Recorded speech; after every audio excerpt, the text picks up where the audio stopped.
আপনি হাসতেছেন, আমার দুঃখ ফাটি যাচ্ছে। যে 2-4 দিন জমি বন্ধক নিয়ে টাকা জমাইলাম, 80 আনা আলাকসা দিলাম, সে আলাকসা জুয়েলার দিয়ে খালি নাম পাঠাইলো, কাম নাই। আর সোনার দাম যেভাবে বাড়তেছে, হ্যাঁ হারুন ভাই, সোনার দাম যেভাবে বাড়তেছে, আপনি তো নিজে দেখতেছেন, দোকানে যান, কোনো ব্যবসা আছে? ঈদের পর দোকান আসছি না, দেখছেন একদিনও দোকান পাড়া দিচ্ছি, মনের দুঃখে দোকানটা যাই নাই ভাই, ব্যবসা নাই, খালি নাম কি স্বর্ণের কারিগর, স্বর্ণের ব্যবসা। এই যে আপনি যে স্বর্ণের কাজ করতেছেন, আপনি সপ্তাহে কয় হাজার টাকা কামাই করেন, বাচ্চা দুইটা পড়াশোনা করেন, ডাল ভাত পাচ্ছেন না, অথচ নাম কি আপনার?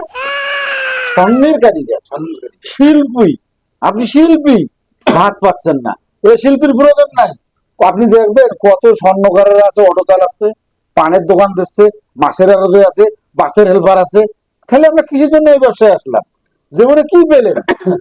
এই যে আপনি 25-30 বছর থেকে কাজ করতেছি, আমরা করে যাই, কি পেলাম জীবনে? পাইছেন কিছু?